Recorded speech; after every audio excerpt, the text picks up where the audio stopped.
Seigneur, nous célébrons ton nom ce matin, nous te rendons grâce. Merci de ce que tu disposes de nos vies ce matin. Merci de ce que tu nous fais grâce, ô Adonai, de ce que tu nous remplis de ta présence. Merci Seigneur, parce que ce jour, Jésus, est la journée dont l'Éternel a fait. Elle demande de pouvoir. Alors qu'elle nous apporte la joie et l'allégresse, c'est selon que la Bible déclare. Ainsi la parole de Dieu demeurera, elle subsistera jusqu'à la fin. Le ciel passera, la terre également passera, mais ta parole ne passera jamais. Ce matin, Yahweh, nous célébrons ton nom. Nous te rendons toute la gloire, ô notre Dieu. Merci encore pour ta fidélité, Seigneur. Merci encore pour ce que tu manifestes ta présence. Et les berceaux, Lego sope kashanta la puissance. Mande karebo shankara brazo de bakara. Amakaya baba shege bo soto. Sente gele brazo shekaya bratara baye de soba. Mande de la bo shakala braiza la brakatoro bo shata. Amagazina. Nous sommes touchés de Dieu au nom de Jésus. Viens bénir au travers des instruments que nous sommes. Oui, communique ta pensée à quelqu'un. Communique ta pensée à quelqu'un. Communique ta parole à quelqu'un ce matin, oh notre Dieu. Nous te prions que ton règne vienne les obrakatayama. Chaîne le mot, Rabakayama de Bozata. Ikayama Shatana les obrahina. Ikayama Sobarakaya. Achete Telebasata. Ekayama Rakayama. Endalama Santa Lavaros. Père notre Dieu, investis-nous de ton pouvoir et que la parole de Dieu, Yahweh, soit donnée librement ce matin, selon que tu as redonné de faire. Oui, éternel notre Père, ramène la vie à quelqu'un ce matin. Quelqu'un qui était tombé, Yahweh vient relever quelqu'un. Quelqu'un qui était perdu, viens le retrouver ce matin. Quelqu'un qui était mort, accorde encore la vie ce matin. Alléluia. Nous te Père, nous voulons que ton règne descende et que tu révèles ton nom, Yahweh Dieu. Shadala braso shikaya naba soto brahida lagash. Mandele mo soto brahika tanamo shazush. Merci encore. Merci pour ta fidélité. Merci pour ton amour encore ce matin. Que la gloire te revienne, Seigneur. Sois béni au nom de Jésus. Merci infiniment pour ce matin. Bienvenue dans votre émission Le Chemin. Ce matin, nous avons le privilège de recevoir des hommes de Dieu qui nous viennent du ministère Cité des Gloires. J'ai ici l'apôtre Steve Rocher, responsable du ministère Cité des Gloires, accompagné du prophète Jimmy Yakouri, qui vont devoir nous entretenir sur un thème bien précis, à savoir Talita Kumi. Alors, homme de Dieu, bonjour. Bonjour. Comment allez-vous? Par la grâce de Dieu, ça va. Et nous avons le privilège encore de nous honorer de votre présence ce matin dans ce lieu. Prophète, bonjour. Bonjour. Alors, prophète, nous remarquons que le thème de ce jour est composé de deux mots en araméen, qui n'est pas une langue connue de tous, Talita Kumi. Lorsque j'ai mené des investigations sur le terrain, je demandais un peu aux frères, aux sœurs s'ils savaient ce que cela signifiait. Ils me laissaient entendre qu'ils ont entendu parler, mais ils n'ont pas la quintessence même de ce mot. Donc je ne sais pas si vous pouvez d'entrée de jeu nous expliquer qu'est-ce qu'on entend par Talita Kumi. D'accord. D'abord, bonjour chers téléspectateurs, vous me suivez sur Facebook, vous me suivez sur la chaîne Dominateur TV. Et ce matin, par la grâce de Dieu, nous allons vous édifier sur ce thème qui est Talita Kumi. Alors, ce mot, on peut le retrouver dans Marc 5, à partir du verset 41. Ici, ce terme est employé par un homme qu'on va appeler Jésus. La Bible nous relate l'histoire d'un homme appelé Jairus qui a eu un enfant malade. Alors pendant que son enfant était malade, il est venu vers Jésus pour demander à Jésus d'intervenir. Et nous allons voir comment Jésus va se rendre chez Jairus. Et lorsqu'il arrive chez Jairus, il va trouver l'enfant, on va dire que l'enfant est déjà mort. En fait, la jeune fille était morte. Et lorsqu'il rentre dans la salle, il va faire sortir certaines personnes et il va prier. Et c'est alors que le mot va apparaître. Jésus va prononcer ce mot pour dire Talita Kumi, qui signifie en araméen, comme tu disais en amont, qui dit jeune fille, lève-toi, je te le dis. En d'autres termes, c'est un ordre que Dieu donne à une personne qui était dans une situation d'une mort certaine. D'accord? Et donc Jésus donne ici, il apporte ici la résurrection, il apporte ici la vie. Donc ce mot est très important. Donc Talita Kumi, Talita qui signifie jeune fille et Kumi qui signifie lève-toi. Donc ce mot, ce terme, c'est pour dire à quelqu'un que toi qui es dans la situation, je ne sais pas dans quelle situation tu te trouves, je ne sais pas dans quelle maladie tu as, je ne sais pas ce qui est mort en toi, mais ce matin, Jésus-Christ te dit, Talita, Kumi, au nom de Jésus, que ta vie soit restaurée ce matin. Amen. Alors, apôtre, je ne sais pas si vous avez un complément de réponse à ajouter à ce que disait le prophète tout à l'heure. Bon, écoutez, à ce niveau, moi, je pense que l'homme de Dieu ici a presque tout dit. Il a presque tout dit. Et nous savons que la langue ici représente beaucoup. La langue. C'est qui fait que nous avons tous des civilisations. Et nous, étant Gabonais, nous avons un patois. Nous avons plusieurs langues. Nous avons l'Indémie et autres là. Et quand Jésus arrive sur le territoire, il va constater effectivement qu'il y a une situation. Vous savez, je vais peut-être ajouter un peu sur ce que le bien-aimé pouvait dire tout à l'heure. J'ai compris par cette expérience qu'il y a des démons qui ne pourront nous obéir que lorsque on va ici les parler dans notre patois. Donc quand Jésus arrive, il va constater qu'il y a un événement. Cette phrase, Jésus ne l'a pas donnée en français. Les traducteurs ne l'ont pas donné en français, encore moins en anglais. Mais ils disent Talita Kumi. Pourquoi? Parce que dans l'ordre de la démonologie, il y a des esprits qui ne pourront être soumis à nous que lorsque on devait le réprimander selon la langue à laquelle l'entité appartient. Voilà pourquoi Jésus, quand il dit Talita Kumi, il parle, il menace l'entité qui est dans le corps, pas en français, encore même en italien, mais il va parler selon la langue de l'esprit qui possédait le corps. Donc voilà pourquoi Jésus il va donner cette expression. Il dit Talita Kumi, autrement dit jeune fille, lève-toi. Et ce qui est sûr, c'est que nous savons tous que nous vivons des situations. Nous savons tous que partout, quel que les hommes puissent être, il y a des problèmes, il y a des situations. Et ce matin, il y a quelqu'un certainement, il y a quelqu'un qui nous écoute, il y a un homme quelque part, il y a une femme, il y a un foyer quelque part, il y a une nation, il y a une maison quelque part, là où il y a clairement le tohu-bohu, là où la mort est peut-être entrée. Et ici ce matin, par la grâce de Dieu, nous voulons simplement dire à nos téléspectateurs que leur situation n'est pas pour la mort, comme Jésus avait dit, mais c'est pour que le nom de Dieu soit glorifié. Donc Talita Kumi, autrement dit, que la situation qui t'a traumatisé certainement depuis la nuit, la situation qui t'a traumatisé depuis peut-être que la pandémie a commencé, tu es rentré dans un déclin, tu es rentré dans une déception, tu es rentré dans une situation là où en fait tu n'as pas en fait une issue de secours, il n'en a pas. Mais ce matin nous te disons simplement Talita Kumi, lève-toi et marche. Alors merci apôtre, vous venez de répondre à la préoccupation de plusieurs personnes. Parce que quelqu'un me disait que Jésus a fait 3 résurrections dans la Bible. Oui. À chaque fois qu'il ressuscitait des gens, il utilisait des expressions bien précises. La personne me disait pourquoi seulement la jeune fille, il a dit Talita Kumi. Lors de votre intervention, vous nous avez éclairé là-dessus. Merci encore une fois de plus, homme de Dieu. Bien, la deuxième question, c'est celle de savoir le miracle que Jésus venait de faire dans la vie de cette jeune dame ne révèle pas, en d'autres termes, la mission de Jésus-Christ sur la terre, donc celle de apporter la vie là où il y a la mort. En fait, il faudra partir sur une base. Oui. Je pense que le thème précédent que nous avons abordé, c'était la réconciliation. Donc, il faut comprendre que la mission principale que Jésus est venu accomplir sur la terre, c'est d'abord réconcilier l'homme avec Dieu. D'accord? Maintenant, les guérisons, les résurrections, en fait, ça faisait partie de sa mission en fait sur la terre. En fait, ce sont les actes qui se manifestaient, qui attestaient son appel. D'accord? Ça faisait partie en fait de ses activités régaliennes.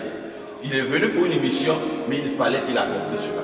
Donc comprenons que cela fait partie, oui certes, de sa mission sur la terre, mais sa mission principale était d'abord de venir réconcilier l'homme avec Dieu. D'accord?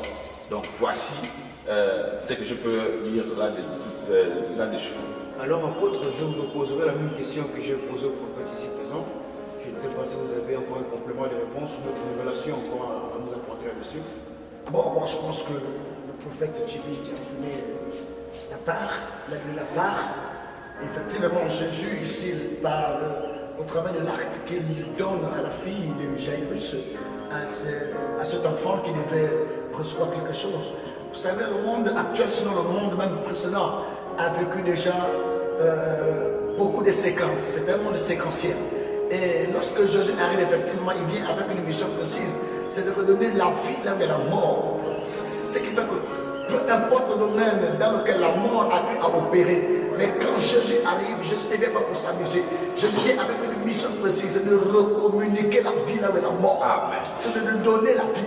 Parce que la fille dont il est question ici, c'est le type de l'Église, ou encore c'est le type de l'humanité qui était dans le tohu. Souvenez-vous, la Bible déclare, selon Genèse, il dit au commencement, ou encore, oui, Dieu créait les cieux et la terre. Et la terre était informe, vide. Voyez-vous, il est mentionné que ainsi, la terre en question était dans un chaos, dans le tohu. Mais qui est la terre? C'est l'image de la fille ici. C'est l'image de la fille que Jésus, quand il vient, il ne vient pas négocier. Parce que le verset 3 du même chapitre, Genèse 1 va nous dire, lorsqu'il prenait la parole, lorsque Dieu prend la parole, il dit que la lumière soit, et la lumière fut ce jour-là. Donc quand Jésus vient, c'est pour apporter la lumière là où il y a les ténèbres. Donc la jeune fille ici, ce miracle ici, n'est que la préfiguration de la résurrection, la préfiguration de la vie que Christ est venu donner à quiconque se retrouve dans la mort. Amen. Merci encore pour ces révélations. Donc vous l'avez entendu, les hommes de Dieu ici ont dit que Jésus est venu pour apporter la lumière là où il y avait les ténèbres. Alors prophète, lorsque j'ai posé cette thématique dans mon environnement, les gens me disaient, mais oui, nous sommes vivants. Jésus a utilisé cette expression dans un cas bien précis, un cas de mort. Mais nous, quel impact que cette expression, cette thématique a avec nous aujourd'hui, puisque nous sommes bel et bien vivants. La jeune fille, elle était morte, mais nous sommes vivants. Comme on dit, Talita Koumi. D'accord, ok. Donc tout à l'heure on parlait, je pense que l'apôtre Steve Oché a donné quelques éléments de réponse par rapport à la question. Effectivement. Voilà. Donc il faut comprendre que nous pouvons être bien portants, mais être des malades ambulants et être des morts. Pourquoi? Parce que la mort n'est pas seulement physique, la mort peut aussi être spirituelle. Pourquoi? Parce que lorsqu'on est séparé de Dieu, on est mort spirituellement. Lorsque on a des situations qui ne marchent pas, ça veut dire qu'on transporte une sorte de mort spirituelle. Or, dans l'histoire que nous venons de lire tout à l'heure, ou que nous venons de dire dans Marc 5, vous savez, le livre de Marc, c'est un livre où il y a des miracles bizarres qui se sont produits. Il y a des miracles bizarres. Et vous allez constater que la fille de Jairus, lorsqu'on vient parler à Jésus que la fille est malade, elle était encore vivante. Mais dès lors où Jésus fait son déplacement, vient d'annoncer qu'elle est morte. Mais Jésus dit une chose, elle n'est pas morte, mais elle dort. Vous voyez? Donc les termes utilisés par les hommes et les termes utilisés par Dieu, ce n'est pas la même chose.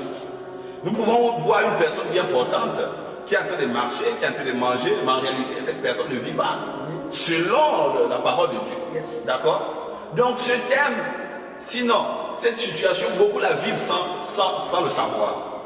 Donc cette situation, cette maladie, c'est une forme de mort. Parce que la maladie amène à la mort. Vous voyez? Donc, il y a des situations qui ne marchent pas dans la vie, c'est une forme de mort. Vous pouvez faire des activités, ça ne marche pas, c'est une forme de mort. Parce que lorsque un esprit de mort arrive, il commence à détruire tout ce que tu as fait. Et c'est ce qui se passe aujourd'hui dans la vie de plusieurs personnes. Qui aujourd'hui ne vont plus à l'église parce qu'ils sont déçus. Qui aujourd'hui n'arrivent plus à se battre dans la vie parce qu'ils sont déçus. Parce que tout ce qu'ils font ne marche pas. Donc, ces personnes sont, en d'autres termes, à l'image de cette jeune fille. Lorsqu'on parle de la mort, c'est une cessation de vie. Ça veut dire qu'il n'y a plus de respiration à l'air. Il n'y a plus, beaucoup de personnes ont perdu l'espoir. Il y a beaucoup de personnes qui veulent même se donner la mort. Alors ce mot, c'est simplement pour t'encourager que lève-toi. Jésus-Christ a encore besoin de toi. Jésus-Christ veut manifester sa gloire dans ta vie. Voilà l'expression. Ok, merci, homme de Dieu. Je me retrouve du prophète, de l'apôtre, excusez-moi, une fois de plus, de l'apôtre. Je ne sais pas si vous avez encore d'autres révélations, d'autres interventions à dire là-dessus. Ok, moi je pense que, pas moi, sinon, j'aimais également une pensée. Vous savez, la mort opère dans plusieurs domaines. La mort ici peut opérer dans le domaine sanitaire. La mort peut être spirituelle, elle peut être physique, elle peut être financière, elle peut être matérielle. Voilà, donc lorsque Jésus parle ici de la mort, lorsque effectivement vous avez dit que mais nous cependant on est vivants, mais il s'agit de quelle mort, voilà.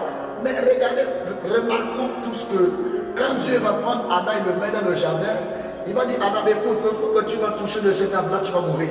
Mais en fait, Dieu ici ne parlait pas de la mort physique, il parlait de la mort spirituelle. Or, quiconque n'a pas le Christ est mort. Quand bien même tu serais vivant, tu pourrais avoir des voitures, tu pourrais avoir des bâtiments, des comptes bancaires vraiment à dépasser, tout est saturé. Mais la Bible est claire, que sert-il à un homme de gagner tout l'or du monde et après ensuite perd son âme? Donc quand Jésus vient, la mort dont il est question ici, c'est une mort spirituelle. C'est une mort spirituelle. Comme l'homme de Dieu pouvait dire, tu peux être vivant, tu peux mieux te sentir aujourd'hui, tu peux être bien vêtu aujourd'hui, mais attention, est-ce que réellement, spirituellement, tu vis? Parce que ici, il est question de la vie spirituelle, encore de la mort spirituelle. Lorsqu'on parle de la mort spirituelle, on s'attend forcément à une vie spirituelle. Donc ici, il est question de la vie spirituelle, encore de la mort spirituelle. Donc nous pouvons être vivants, mais ici, il est question, effectivement, d'une certaine dimension spirituelle. Ici, c'est le spirituel. Donc, quand nous avons cette expression, cette question, et pourtant nous vivons, mais comment est-ce qu'on peut, non. Mais ici, l'action de Jésus-Christ vient ici réveiller l'homme intérieur. Parce que quand Jésus vient, c'est pour influencer d'abord l'homme intérieur. C'est notre âme dont il s'agit ici. C'est l'âme qui doit être restaurée, c'est l'âme qui doit retrouver la vie, c'est l'âme qui doit être lié à la dimension de la divinité, voilà, afin de retrouver notre identité primitive. Et ça passe d'abord par la résurrection spirituelle de l'homme. C'est ce que je pouvais dire là-dessus. Ok, merci encore pour vos interventions et puis pour tous ces éclaircissements. Je pense que le peuple qui nous regarde ici est pleinement édifié et que les hommes de Dieu sont en train de répondre à vos préoccupations. Alors, homme de Dieu, avant d'arriver chez Jairus, Jésus a rencontré une personne, une femme, et la Bible nous dit qu'elle était atteinte d'une perte de sang depuis 12 ans. Et lorsqu'on poursuit la lecture du texte, on voit que la fille de Jairus était aussi âgée de 12 ans. Nous aimerions savoir, la femme à la perte de sang, c'est depuis 12 ans. La jeune fille, depuis 12 ans. Est-ce qu'il y a un rapport ou bien on se demande s'il n'y a pas un lien entre ces deux miracles? 12 ans, 12 ans. C'est un peu la préoccupation de tout chacun. D'accord. C'est une très bonne question. Et nous allons voir que le chiffre 12 ici a apporté des effets dans la vie de ces personnes qui avaient des problèmes. La femme qui avait la perte de sang, elle a souffert pendant 12 ans. Et la jeune fille, ça a 12 ans où elle meurt, si on peut se baser sur l'histoire. Et c'est à partir des 12 ans que la femme retrouve la santé. C'est après 12 ans en fait, de maladie qu'elle retrouve la santé. Et c'est à partir des 12 ans que la fille est ressuscitée. Je dirais simplement que, en regardant les Écritures, le chiffre 12 joue un rôle très important, qui est celui de la restauration. Je vais me retourner vers la vôtre, toujours dans cette question. Gloire soit au Seigneur.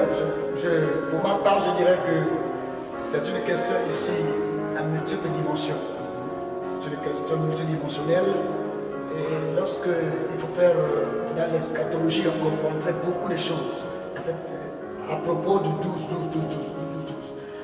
Notons d'abord que dans les mystères de la création de Dieu, le chiffre 12 ici, comme disait le prophète, c'est un chiffre qui parle beaucoup. C'est le chiffre du fondement en fait. Ça représente les 12 tribus d'Israël. Voilà. Donc, s'il faut rentrer d'abord dans l'histoire de la femme à la tête de sa propre, pourquoi est-ce qu'elle avait saigné pendant 12 ans? Or, le saignement ici, vous savez, c'est tellement complexe. C'est complexe comme je disais tantôt. La vie est dans le sang. D'accord? La vie est dans le sang. Donc lorsque la femme était en train de saigner pendant 12 ans, c'était la préfiguration des 12 tribus d'Israël qui n'avaient pas la vie en elle. Vous voyez, donc quand Jésus vient avec le temps, quelques années, quelques centaines d'années plus tard, Jésus vient, la femme à la peine de ça, c'est la préfiguration d'Israël qui n'avait pas la vie. Maintenant, qui est la fille de Jairus? Jairus, ici, effectivement, c'est l'image de l'Église. C'est l'image de l'Église qui repose sur le fondement des 12 apôtres. Voilà, donc quand Jésus arrive, voilà pourquoi lorsqu'on va lire, on comprendra qu'au départ, il y avait la femme à la peine, effectivement, de 12 ans, qui a séné pendant 12 ans, et la fille de Jairus avait 12 ans. Mais avant de se comprendre plus loin dans le règne prophétique, à la dimension prophétique, cela s'explique. Ça s'explique. En quel sens? Un jour, le jour a 24 heures. Le jour a 24 heures. Or, lorsqu'on prend les 12 années de la femme à la peine de sang, et lorsqu'on prend les 12 années de la fille de Jairus, ça fait 24. 24. Or, les 24, c'est quoi? C'est l'image des 24 vieillards qui sont autour du trône. Donc, ce qui fait que, parce que la femme à la peine de sang, c'est le type de la loi, et la fille de Jairus, c'est le type de la grâce. Et la Bible dit que Jésus est venu accomplir la loi et les prophètes. Oh my God. Lorsqu'il vient accomplir la loi et les prophètes, c'est alors que la loi et la grâce viennent fusionner. Parce que la femme qui a fait 12 ans en train de céder, c'est le type de la loi. Et la fille de Jairus, c'est le type de la grâce. Il fallait que cette grâce se retrouve. Or, lorsque ces deux devaient fusionner, c'est alors qu'on devait automatiquement rentrer dans l'espace de la divinité. Autrement, on devait se retrouver au devant du trône. Mais autour du trône, il y a 24 vieillards. Donc les 12 années et les 12 années de chaque individu, c'est le type de 24 vieillards qui devaient être rassemblés. C'est le type de 24 heures qui assemblent le jour. C'est le type du jour et de la nuit. Donc à cette dimension, c'est un peu complexe. Bon, après je dis c'est un peu complexe, mais cela pourrait faire l'objet d'un autre débat d'une autre émission, en grâce de Dieu, demain après-demain. Ok, amen. Homme de Dieu, nous sommes en train de nous acheminer un peu plus vers la fin de cette émission. Comme dernière question, nous voulions savoir, quand je parle de nous, il s'agit de moi et des auditeurs qui nous regardent ici présents. Nous voulons savoir si ce n'est pas une seconde chance que Jésus a accordée de chacun afin de se, je ne sais pas si c'est se repentir, parce que la fille était morte. Lorsqu'il la ramène à la vie, ce n'est pas une forme de renaissance, ce n'est pas une nouvelle marche que Jésus nous donne. Donc nous aimerions un peu savoir si ce n'est pas une forme de renaissance, de résurrection. Donc en amont, je disais, quand nous avons commencé, que le thème évoque beaucoup plus le sens de la renaissance, le sens de la résurrection. Et vous devez comprendre que Jésus ne vient pas pour faire du mal à quelqu'un, mais Jésus vient c'est pour donner la vie. Et lorsque Jésus arrive, cette fille était morte, la famille pleurait. D'accord?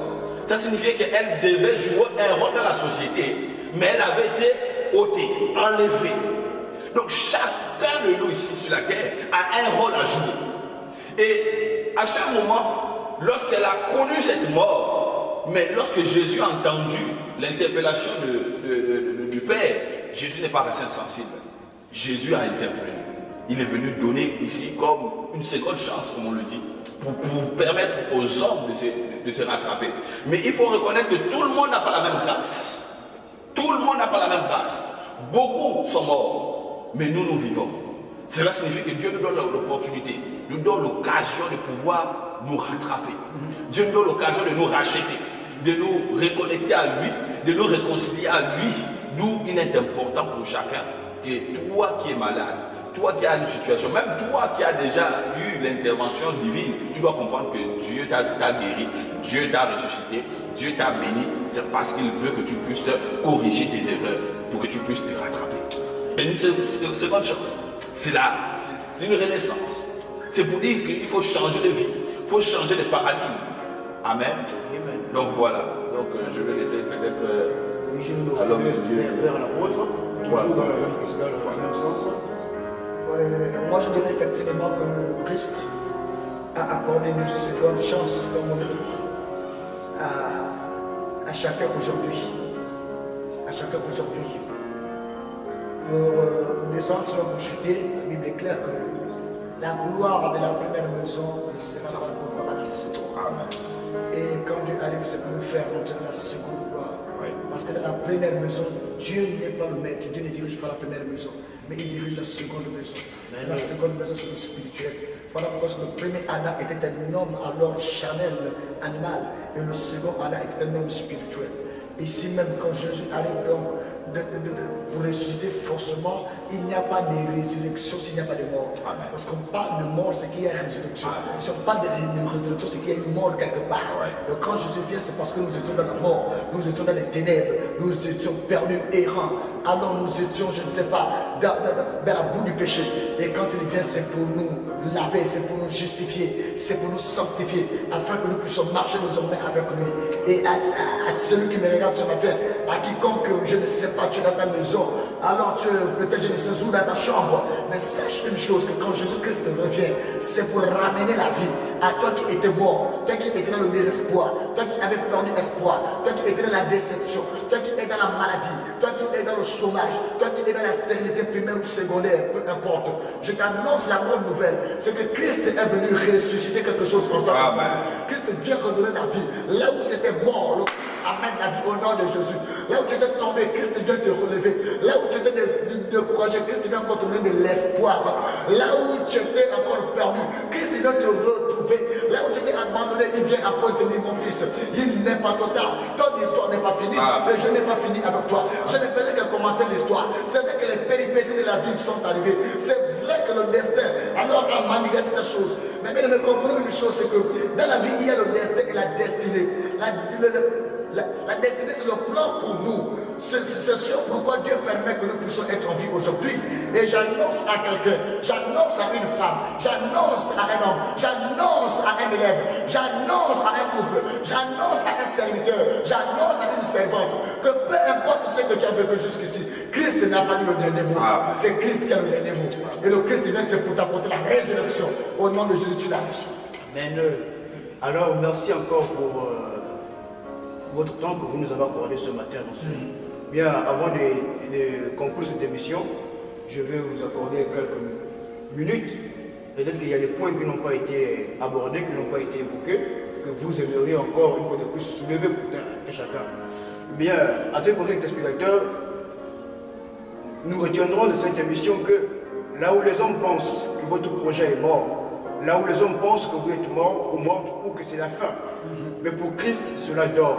Voici pourquoi il vous dit ce matin, Dalita Kumi.